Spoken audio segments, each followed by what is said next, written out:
You are listening to the Grandest Tour by the Cycling Podcast, brought to you by iwoca. Flexible loans built for small businesses. iwoca.co.uk. Today we are at the Giro d'Italia. Kotse shitene kotse, kotse bishine, nuspiku de shikora, nuspiku de shikora. Kotse shitene kotse, kotse bishine, nuspiku de shikora, se lu mangiano le femmine.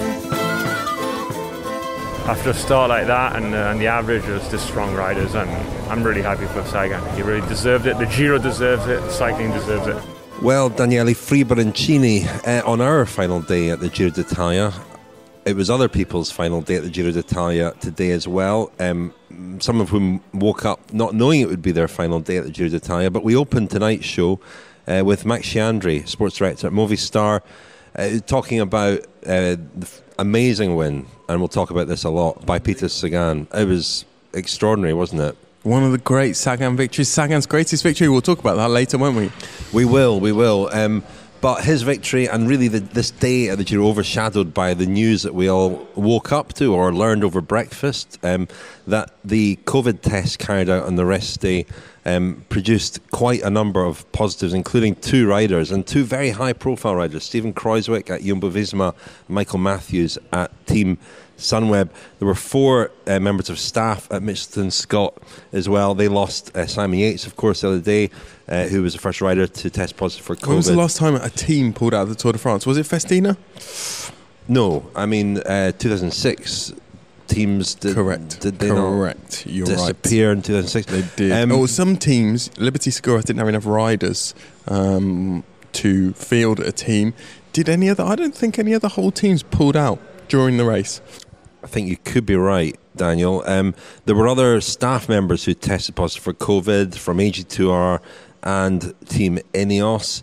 So quite a number of positive tests from the 571 tests carried out.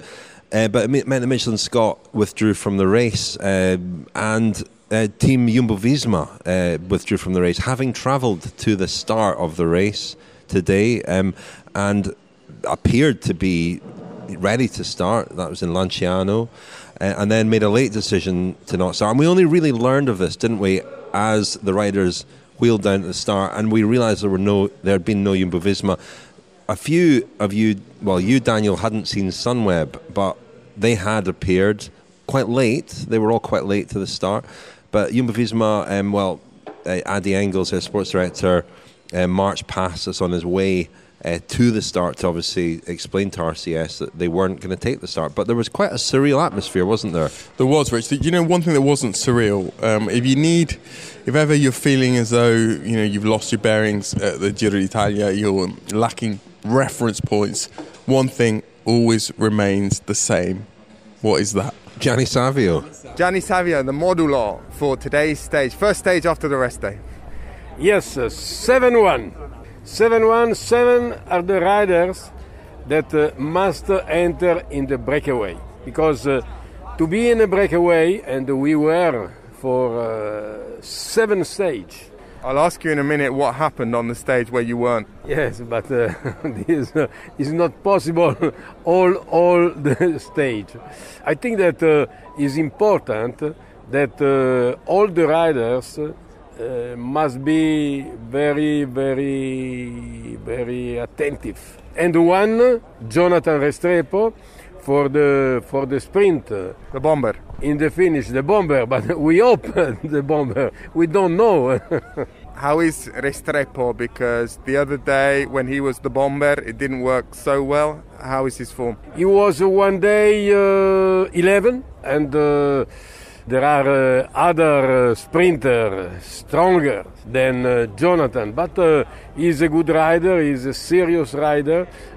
He was in breakaway, so today he is our sprinter.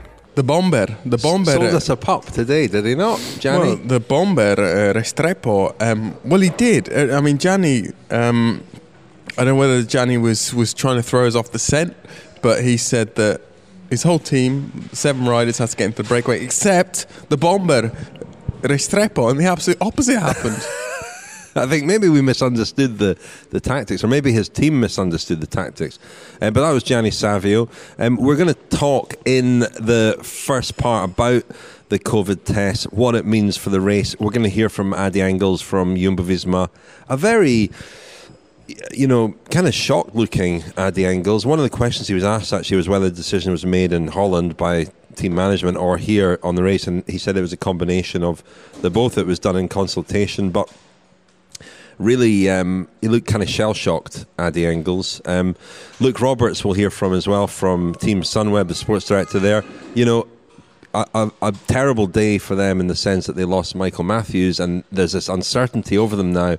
But a good day for them in the race. Weirdly, it was a thrilling stage, and we will talk about the stage too. We'll also hear from Chad Haga from Sunweb and Max Chiandri from Movistar, and we'll hear also from Ben Swift and Brandon McNulty later on. He rode extremely well. So did Ben Swift today. But we normally do the tail of the tapa at this point, but we're going to actually hand over that responsibility to one of our audio diarists, James Knox, who sent us in his report from today's stage, and it was so comprehensive, and there was so much in there. I watched the stage very, very closely. It was almost as though he'd ridden the stage. It was almost as though he was there and had a sort of, a perfect vantage point. But yeah, very comprehensive from James. So we're just going to play that. He's going to do the tail of the tap. It might even be challenging Lionel Birnie for this role with this comprehensive tail of the tapper. Wow, that was some day. Woke up to the news that Mitchelton had gone. They were in the same hotel as us, and yeah, they'd left the race before I'd even woken up. So yeah, started the day off with pretty mixed events. We had our results back after I'd fallen asleep, so I woke up that we were all negative, at least. But questions starting to be asked about whether other people will be going positive by the time of the next day and everything else that's going on. Then we get to the start. Obviously a lot of gossip, a lot of chat, pinging off messages here and there to see what other guys are saying. And then, yeah, on the start line, I'm not sure who it was in our team, but someone radioed through a lot of Jumbo on here. Every single rider looking around. A lot of Jumbo didn't take the start. But from there, yeah, I think we raced it like it was the last day of the Giro. That's the way it's going to be now. There's a lot of, we'll see, but tomorrow's probably going to be more straightforward, of course. But a lot of talk, a lot of gossip. I was absolutely confident at the start of this Giro that we'd get to Milan, but huge questions starting to be raised now. But yeah, the racing was all out. Big mess to get in the breakaway. Looked like the breakaway had been established, and we hit the first climbs of the day. Exploded again. UAE setting a pace, then Bora attacking, then following. I was in a good move of 20 guys at one point, sat perfectly in the wheels, and then Ganna and Sagan just blew it apart, pushed on. Some guys clipped across on the next climb, starting to feel a bit on the limit there. All our boys doing best to stay in front, protect Joao. But yeah, it was messy. We're all just starting to pat ourselves on the back. 10 guys ahead, 5 guys going across. No one really of a threat to us. And then FDJ just, balls to the wall for 20k to try and bring it back. Got it down to less than 30 seconds. But Sagan and Pagana in front, they just turned it on a bit more. Popped guys from the breakaway, which on a flat, straight road is not easy. So they must have been absolutely flying, and yeah, they destroyed FD. Well, not did destroy them, but FDJ gave up eventually. The entire bunch stopped for a nice nature break.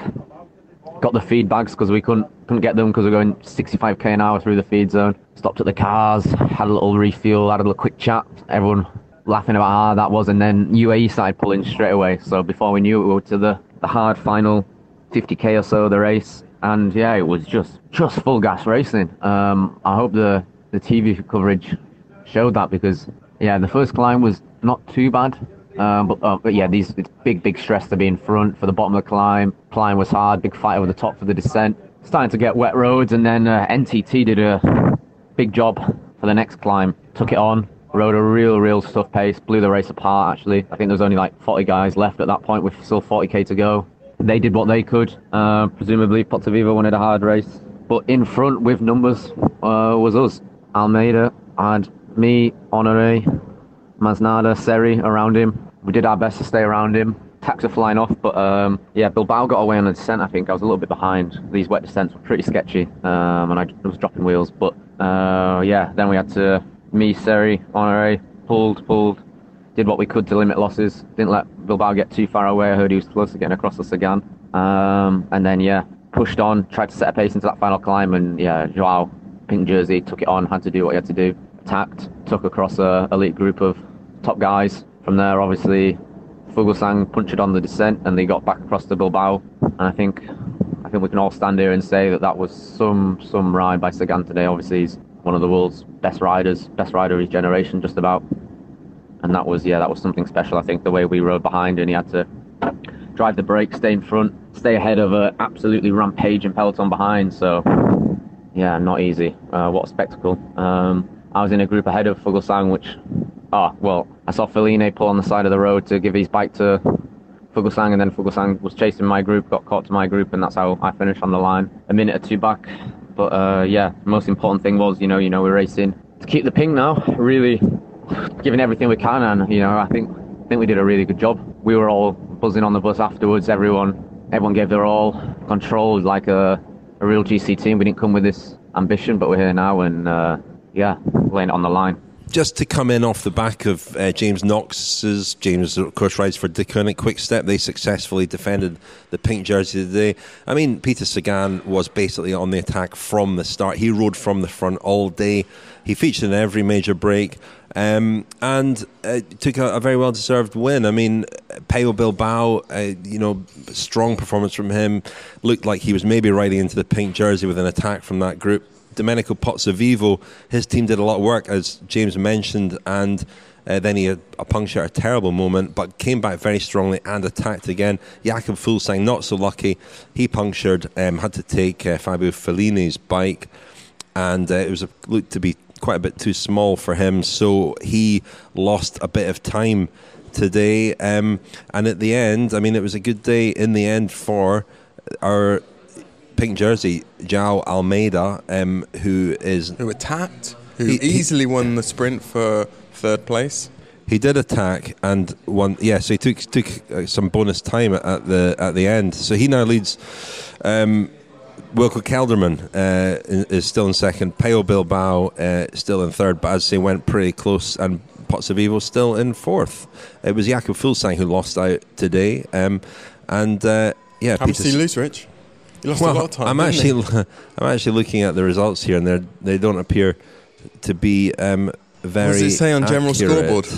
Well, he lost 130. He came in 138 behind Sagan, which means that he lost just over a minute 15 to Nibali and his other GC rivals. Fuglsang will look at these first 10 days and think that he's been very unlucky, I think, but the couple of minutes he's lost, both with, I suppose you could say, the bad timing in the time trial and then the puncture today. I mean, he must be absolutely kicking himself, mustn't he? Because whenever he's been tested physically, he's looked like the strongest rider in the race, alongside maybe Wilco Kelderman. Wilco Mann looked phenomenal again today. And we'll hear from Chad Haga in the next part, actually. I mean, the other thing about Fuglsang is his Achilles heel, we thought, was going to be his team, his very, kind of brittle team. And that is not why he's lost the time so far. I mean, I actually thought they did a pretty good job today with Feline and the bike change. It looked relatively sort of smooth, and it could have been a whole lot worse, I think. Though Vlasov and Lopez would have presumably been there. Vlasov might be a better size for him. I'm not sure Superman, so I would have liked to see Jakob Fuglsang finish the stage on Superman's. You are listening to the Grandest Tour by the Cycling Podcast, brought to you by iwoca, flexible loans built for small businesses. Join 50,000 customers taking on life's twists and turns and scaling new heights with iwoca. If you run a business, find out more at iwoca.co.uk, iwoca.co.uk. Thank you very much indeed to our headline sponsor, iwoca. If you run a small business and you'd like to know what iwoca can do for you, go to iwoca.co.uk. At iwoca, you will always speak to a person, a human being, and they make decisions very quickly about loans for your business. So go to iwoca.co.uk and see what iwoca can do for you. Daniel, it was a day overshadowed dominated by the COVID news and the effect that's had on the race, and the kind of cloud that leaves hanging over the race. a lot of people, a lot of riders and sports directors and so on, talking in very uncertain language about whether the race will make it to Milan or not. We've heard from a couple of auto diarists who expressed similar kind of misgivings about that. And yet, at the same time, we're sort of celebrating this phenomenal ride by Peter Sagan, which we will get onto. But we'll deal with the shadow, the cloud that was hanging over the race at the start. And, Jumbo-Visma were there, all set up, bus, cars, and I guess it was quite a surprise. I mean, we're going to hear from Addy Engels in a moment. One of the questions he was asked was whether their decision to pull out the race puts pressure on Sunweb, who also had a rider test positive for COVID. It sounds harsh to say it, but Jumbo-Visma lost their team leader. They lost the reason they were here, Stephen Kruijswijk. Sunweb are in a very difficult position because it's a much harder decision for them, because they've got still Wilco Kelderman, who's in very well positioned, looks great. Jai Hindley's up there as well. They don't want to make a decision that might ultimately be the wrong one. Yeah, and as you say, they've had the pressure applied by their Dutch sort of country cousins. Sunweb is officially a German team now, isn't it? But it very much has Dutch roots. And I think Richard Plugger, the manager of Jumbo-Visma, and Ivan Speckenbrink, the manager of Sunweb, have a decent relationship, and they see eye to eye on most things. But Speckenbrink probably didn't welcome the decision of Jumbo-Visma's decision from a purely selfish point of view and an understandable point of view. We should point out that some people raised the question of why, or were there double standards, because Sunweb a couple of days ago they pulled Thijs Benoot out of Gent-Wevelgem because he'd been on a Belgian TV show with Jan Bakelant sitting at a table speaking to an interviewer in Jan Bakelant's, and Jan Bakelant subsequently tested positive. So Benoot was then a contact person. So if you applied the same logic, a lot of the Sunweb riders, all of the Sunweb riders have obviously been in touch with Matthews. Why were they not pulled from the race? Why was the team not pulled from the race as well? And we sort of suspected, we knew the reason, and it was spelled out to us today that the difference is that one rider testing positive does not necessitate the whole team to withdraw, whereas different standards are applied to the bubble in a one-day race. With a one-day race, there's no question of the team travelling around together for several days and the contact kind of multiplying. So that was why they stayed in the race. They are going to be repeatedly tested over the next couple of days. We understand. They understand, although the team didn't seem to know exactly when they were going to be tested. And there was also yesterday, over the last few days, there's been talk of what kind of tests are being used. Are they the PCR tests, or are they the sort of quicker tests that become widely used in Italy, which are actually being credited with a lot of good things in Italy because they're allowing more people to be tested and to know the results more quickly. But I think there's a suggestion that they might be less sensitive. Yeah, these were the tests that were used at the Giro on the eve of the race, and there was a bit of controversy around that, and I'm not sure if the UCI were totally happy about that, but these are the tests that they are using, and they do. It's like a dipstick, isn't it? A test which the Italian authorities have been using at airports and so on, and that's an accepted method here. But yeah, I mean, we'll get on to Sunweb in a moment. I mean, Jumbo-Visma, like I say, they were here to support Stephen Kruijswijk, who was still pretty well placed, so they didn't have the best of days on Sunday. It's amazing that the three riders who've tested positive for COVID are all very high-profile riders, and two of them team leaders, two of them favourites for the race. That's remarkable. This is something that we feared at the Tour de France, which didn't come to pass. It has come to pass here. And, Jumbo-Visma, as say, Addy Engels, their sports director, cut a pretty forlorn figure, I thought. They were in shock. We had an interview in last night's episode with Jos van Emden, their veteran rider, who was pretty critical of the arrangements here at the Giro with teams all staying in hotels together. We were discussing this in the car, weren't we, Rich, and saying that maybe we've not done a good enough job or made it clear enough that this has been the case at every race we've attended this year. There have been, the hotels are not closed off for the purposes of the race. They're open. You can book rooms in all of these hotels. And we've been staying with teams at times. It happened at the Tour, it happened to me at the Dauphiné, and some days it's worse or more alarming than on other days. There are some hotels that are taking a more rigorous approach than others. I mean, I think Jos van Emden talks about buffet in Palermo, and we've seen that as well.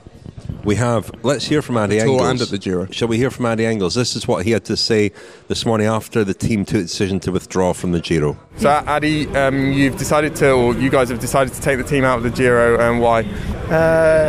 In our opinion, it's the most responsible decision. With one positive case in the team being Stevie, we've all been close to him, and also looking to what happened to the team of Mitchelton. Started with one case and now another 4 on the last test round yesterday.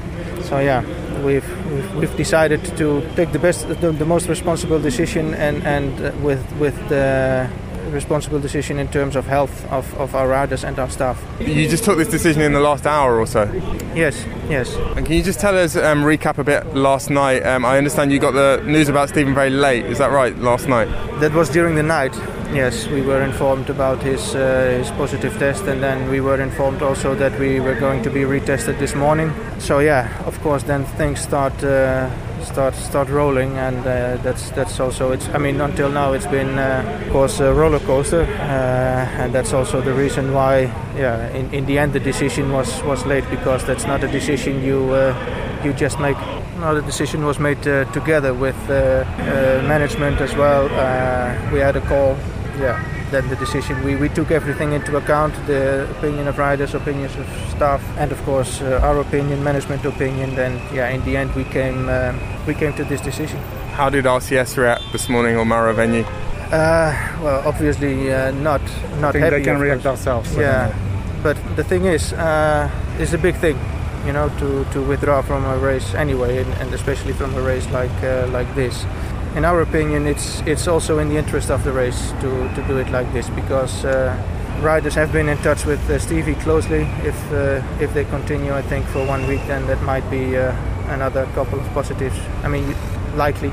So I think this is the safest way, not only for us as a team, but I think also for the bunch and for the continuation of the Giro.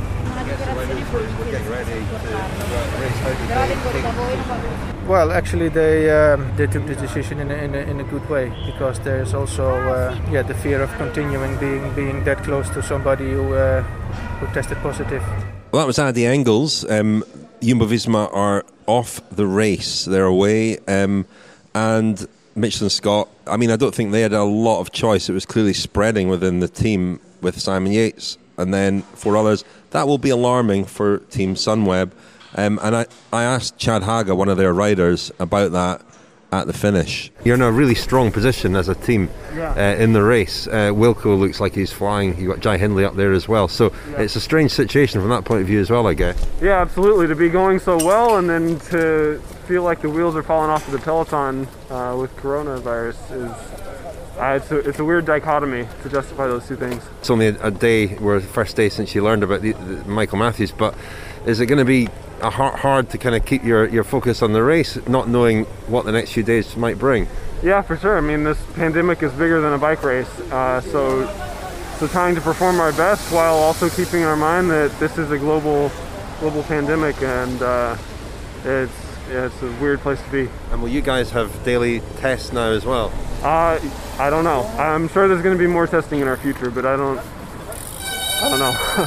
Chad Haga there, admitting that it's going to be difficult to keep their focus on the job when they will be subject to daily COVID tests. He didn't know that at the time, but that is the case. And the uncertainty over their own health. I think from Chad Haga there, I got a real sense of fear about, beyond just the race and but also, the state of things in the world. And the way that coronavirus, which had seemed to be receding, but as many people told us, there would be this second wave, and we seem to be very much in the, to mix my metaphors, in the eye of the storm of that at the moment. It's interesting, curious, but maybe not instructive that both Stephen Kruijswijk and Simon Yates had kind of underperformed slightly in the days leading up to their positive test. I suspect we'll never know the answer as to whether that was the reason for them not performing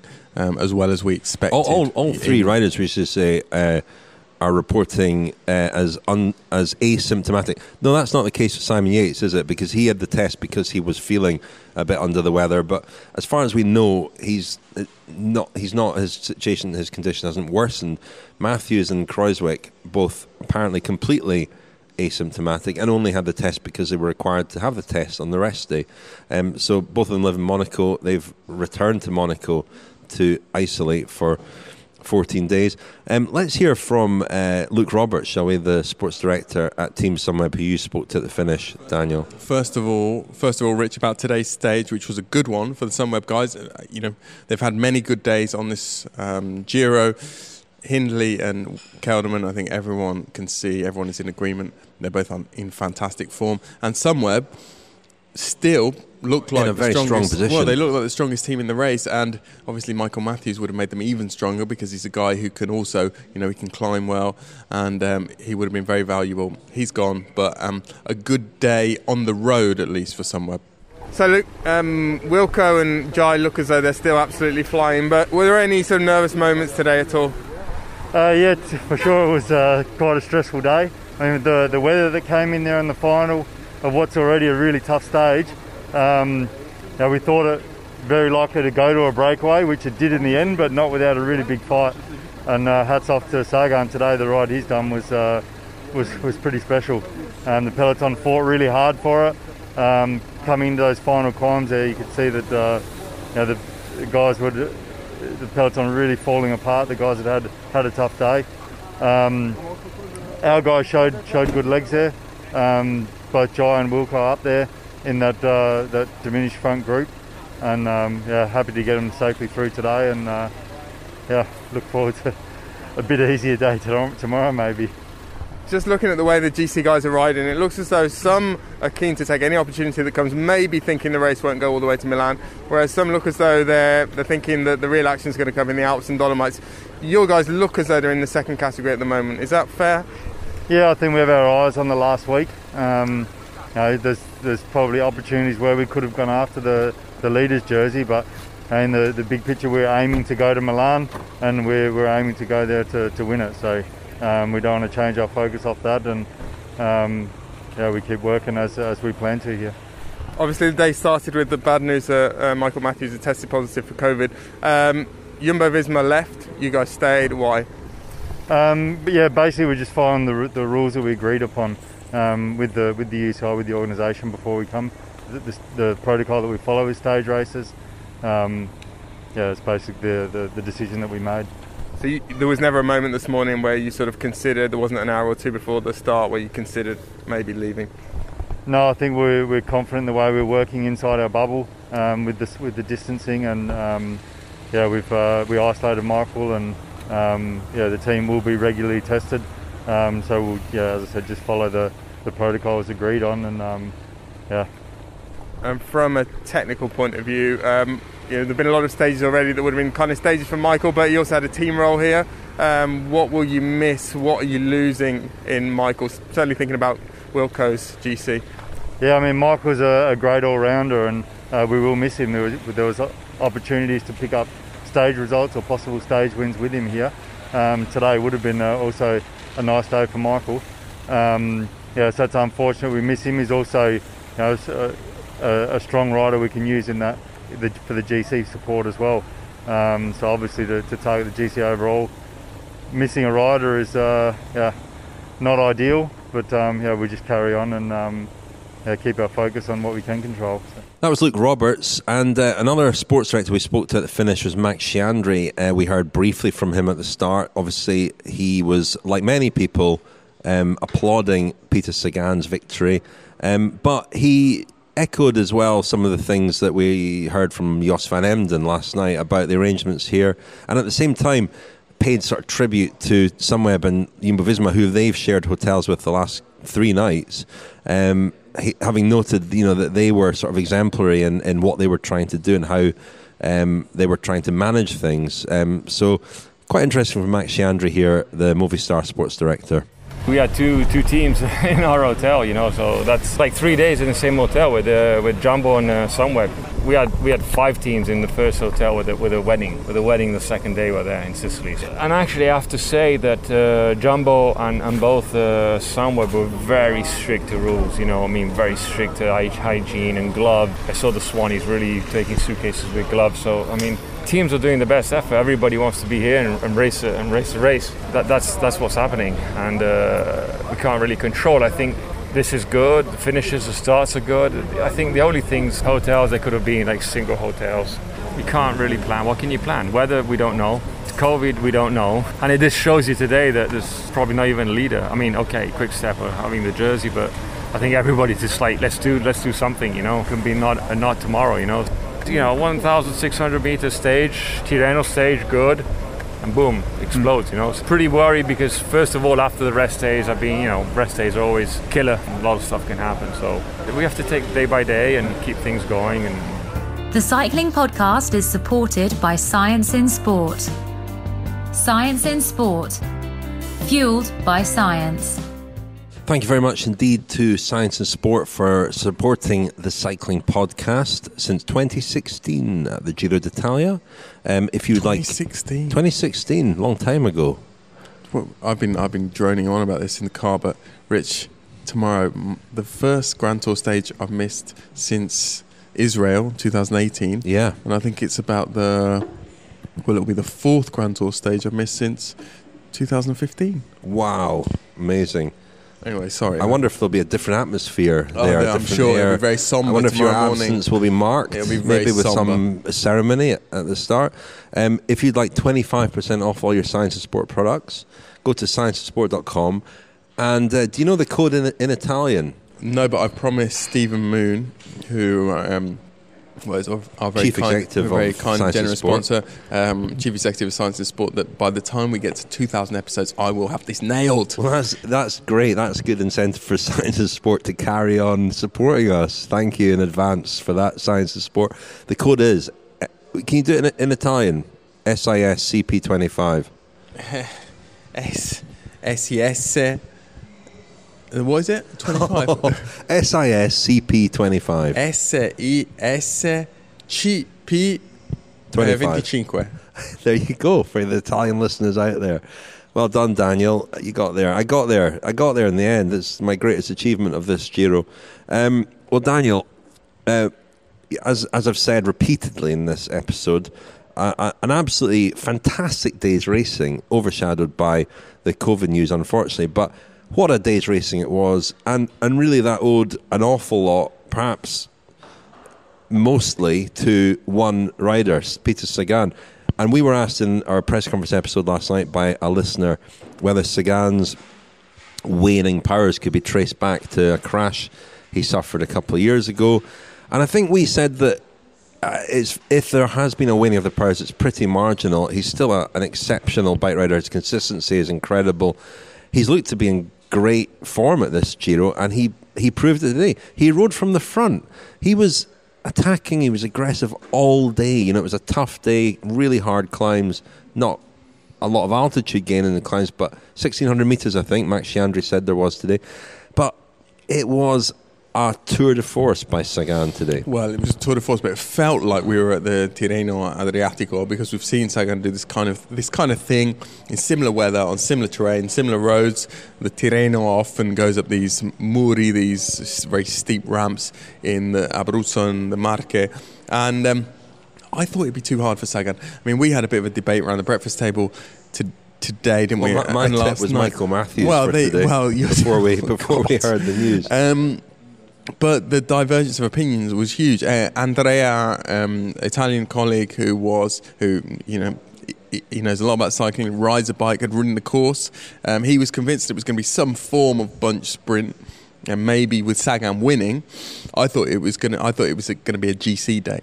I'd listened to various people talk about the last sort of 50, 60 kilometres of this stage, looked at the gradients, and I thought a lot could happen, and it did. But there was so many things to admire in Sagan's performance. I mean, as we heard James Knox talk about, the way he and Ganna in particular resisted the return of the peloton from behind, and that was early in the stage that the peloton looked as though the peloton had him almost within touching distance, and the gap just stayed at 20 seconds, 30 seconds, and it wasn't that they were letting up, it was just phenomenal riding. Phenomenal. He was away with Ganna for a bit, then there was a sort of running joke between Ganna and Sagan. They were sort of chatting to each other in the break and laughing. I'm not sure what was going on there.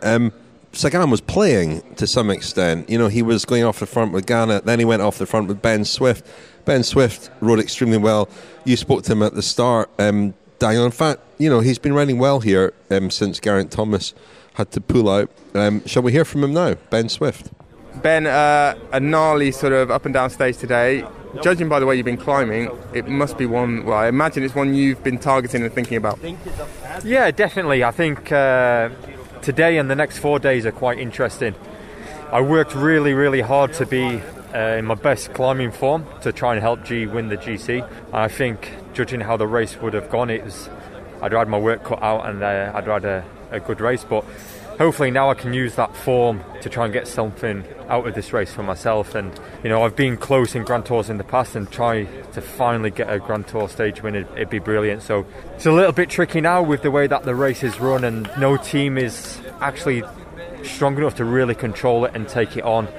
A lot of the sprinter teams are split by GC and sprint, so you've almost got to be a little bit of luck on your side, whether it's the break or whether it comes to a finish. So I think you just got to see the options and take it as the race comes.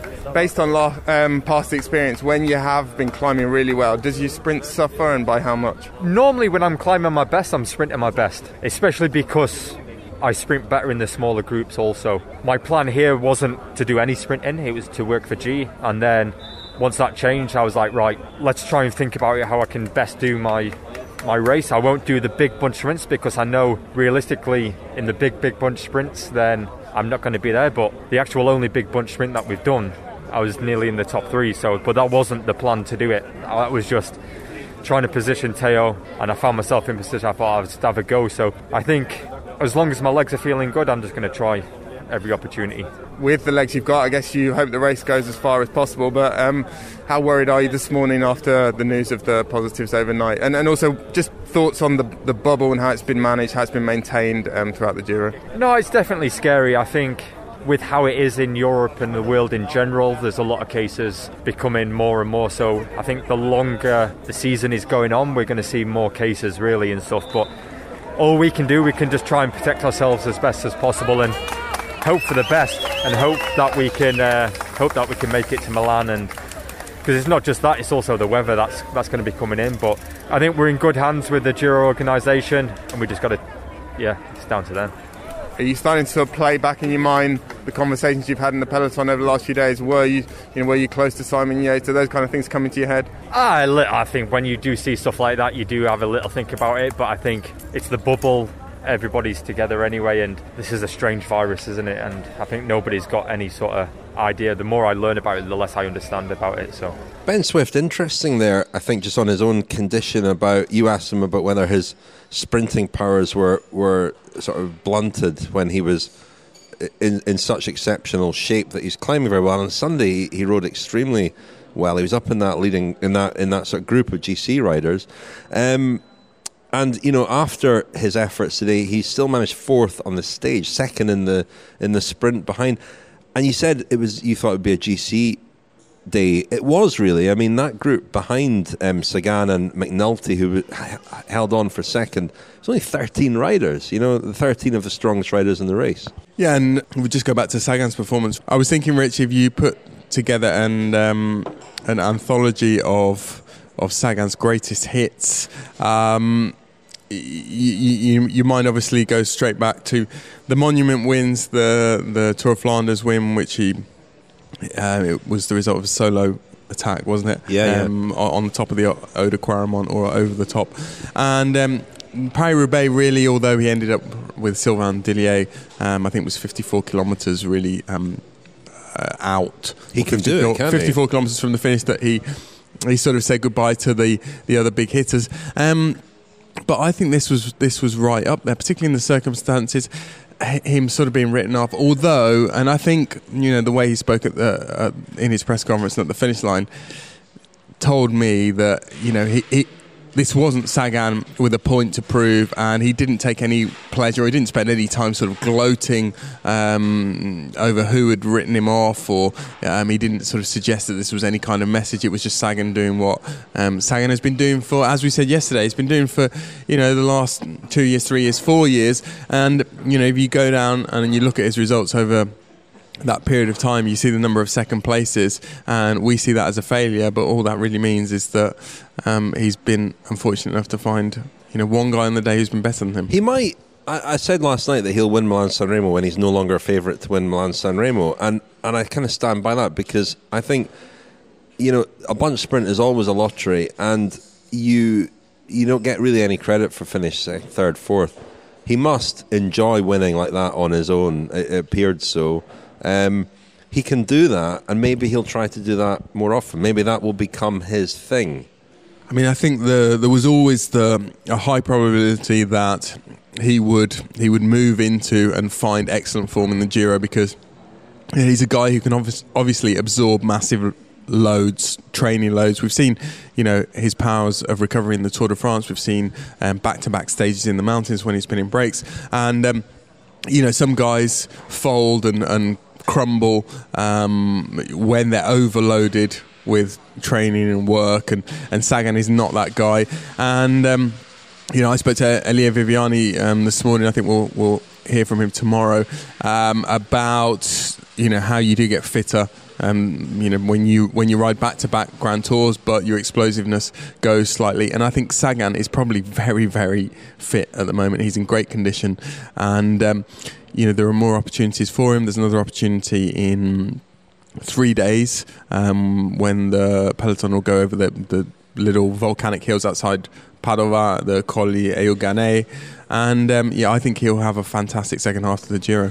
Well, yeah, I mean, his fitness is there to see, and it is notable how he just won with brute strength today. And I think also the point about the press conference is interesting, because a lot of riders in that position, he hasn't won for more than a year, and he is criticised, I suppose. If you were sensitive, you would say he was criticised or ridiculed slightly for going so close so often and not being able to convert that into a win.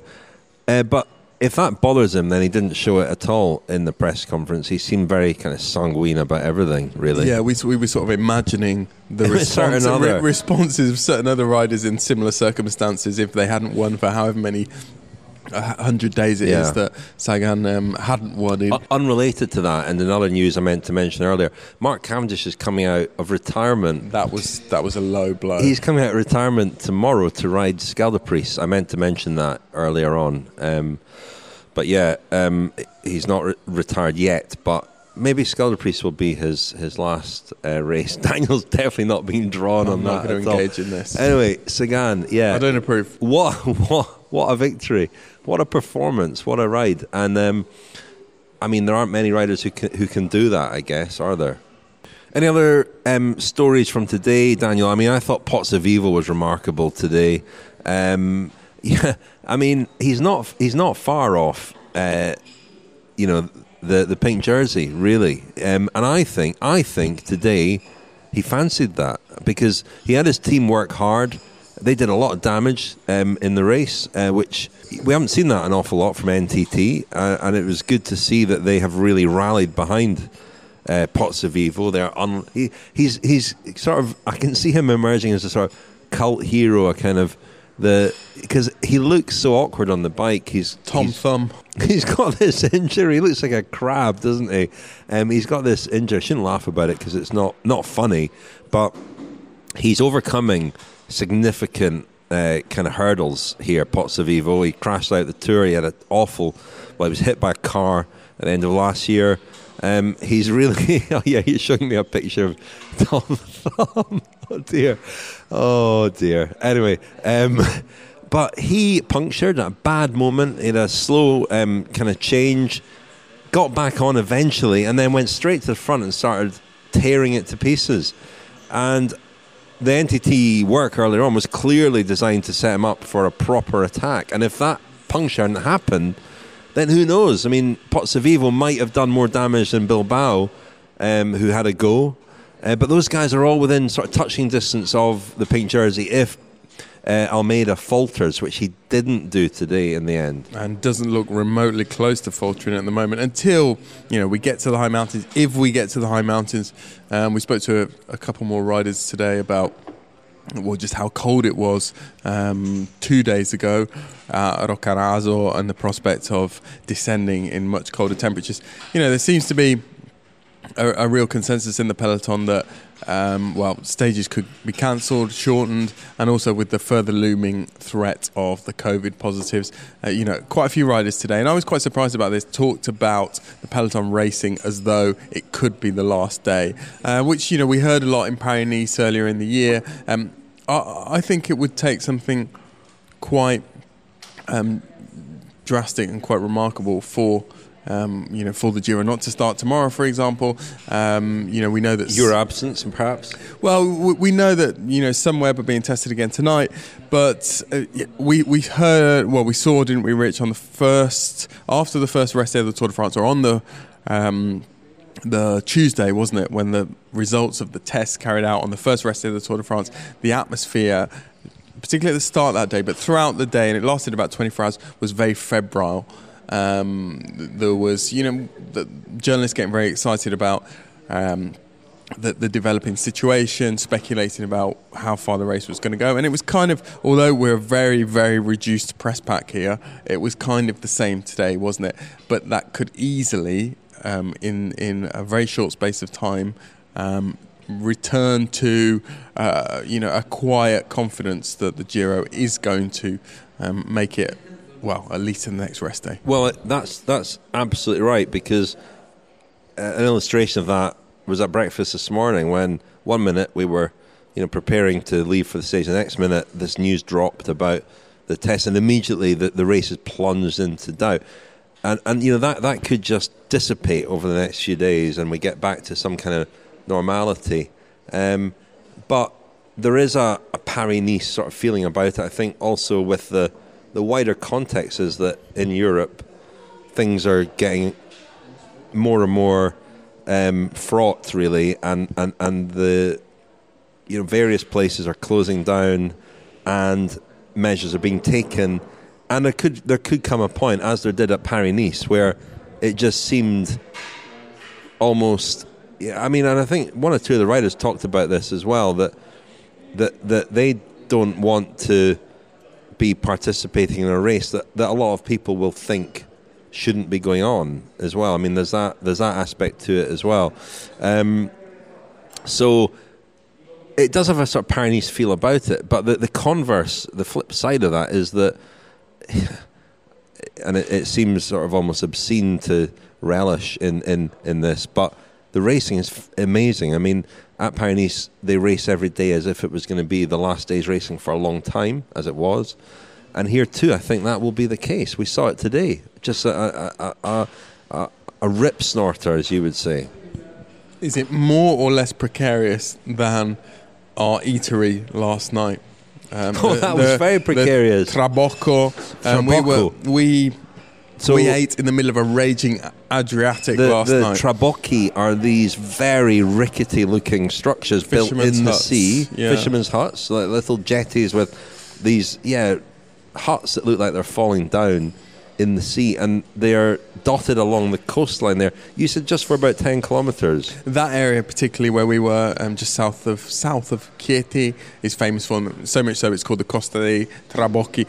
But they do exist, well, they certainly did exist in Molise and down in Puglia as well. It's a kind of tradition of this coast. I have to say, it was an experience. I ate more fish in the space of an hour and a half than I think I'd eaten for the previous 30 odd years. And it was delicious. The food was delicious. It was the sort of place, no menu, just take what you're given.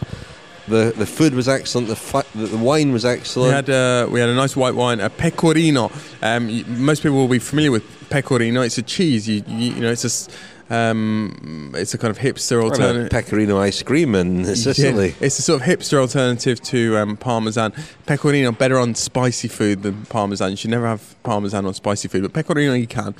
But Pecorino is also a great variety. Why does it have the same name? Loads of different theories. So Pecorino is sheep's cheese, right? And one theory, why is it called pecorino? It's that the shepherds used to drink this kind of rough white wine, and it hence got the name pecorino. Others say the shape of the bunch of grapes looks like a sheep's head. What else is there? It flourishes at around the same times that the sheep are taken out to pasture. All sorts of theories, Rich. All sorts. Wow. There's one interview we haven't played yet, which we're going to play. Brandon McNulty. He rode excellently today, clipped off the front of the bunch. I thought he might get Sagan back. The gap, I haven't really sort of explained this very well, but Sagan had such a small gap the whole time. It was 20 to 30 seconds, and McNulty went off the front, and it was down to about 20, but he couldn't close it any further. And well, a great ride by him, and he is riding pretty well overall as well. He's up there. He moved up to 13th on GC today, up from 18th. So a good day for him. She mentioned Theo Gegenhardt as well, moved up 3 places to 14th. And you spoke to Brandon McNulty at the finish. Yeah, with, I don't even know, 30K. I thought my race was done. I got a flat on one of those steep climbs, and then the cars weren't closed, so I had to stop for a while and then just send it down the descent in the wet through the cars and back on. And then every climb I thought it was gonna be my last one until the final one, and then I knew it was a flat run-in and there were no teams, so I knew if I could get a jump on them I could probably hold it off on the flats through the finish, and that's exactly what happened. I mean, the stage win would have been nice with some time, and then also second place on the stage is still incredible. Pretty amazing. Yeah, now it's like every day is possibly the last day, so just all in every day. It was obvious everyone felt that because it was a hard day. That was Brandon McNulty riding a very good Giro d'Italia. We need to wrap up for tonight, don't we? Our last night on the Giro, Daniel. Yeah, and we're near Bologna, so what could be on the menu tonight? Could be lasagne, could be cannelloni. Bologna, of course, spaghetti bolognese. Maybe. Yeah, maybe. Of course, we did. Well, the Giro started in Bologna last year. The Grande Partenza. We learned then that this city is known as La Grassa, the fat one, because of its rich culinary tradition. So let's go and immerse ourselves in that tradition now, Rich. Let's go and do that. Last night we celebrated, of course, our 1,000th episode. This is our 1,002nd episode because today we released an episode of Kilometre Zero, and it was done by you, Daniel. What was it? I mean, I have listened. It was about the Apennines. And it was fantastic. So that is Kilometre Zero today, powered by Zwift. I also said a few thank yous on Twitter to people who are involved in the podcast, our presenters and our producers. I omitted 2 very important people. Jonathan Rowe, who is responsible for the kind of look of the podcast. All these beautiful designs on social media are done by Jonathan, and much else besides. He produces some shows as well. So thank you very much, Jonathan. We really wouldn't have made it to 1,000 episodes without you. And David Luxton, who also falls into the same category. We wouldn't have made it to 1,000 episodes without David Luxton looking after all the kind of business side of the podcast. So thank you to both of you. Thank you, Daniel, for your company over the last 10 days. Our coverage does carry on. This is the Grandest Tour, don't forget. Daniel's off to the Vuelta. I'm off to the Tour of Flanders, I think, if I can get there. And we'll carry on with our rotating cast of presenters. Lizzie Banks, Francois Tomaso and Ian Boswell are going to be joining Lionel and me and Daniel when he can dial in. So that'd be quite exciting, I think. Looking forward to that. Before we go, quick thank you to some friends of the podcast. Thank you very much if you've signed up as a friend of the podcast. Your support is greatly appreciated. If you want us to carry on to 2,000 episodes, please sign up at thecyclingpodcast.com. I must say thanks to Julian Allen, who requested on Twitter that I give him a thank you. So thank you, Julian. Thank you also to Daniel Russell, James Winters, Oliver Smith, Hugh Winkler, Stanley McDonald, Noel Costello, Ian Campbell, and Barry King. And to Stephen Fortune, James Biggs, Ben Pittman, Ben McLand, Mr. Lee Townend, Sergio Bobera, and Patrick Slater. Thank you, Daniel. Thank you, Rich.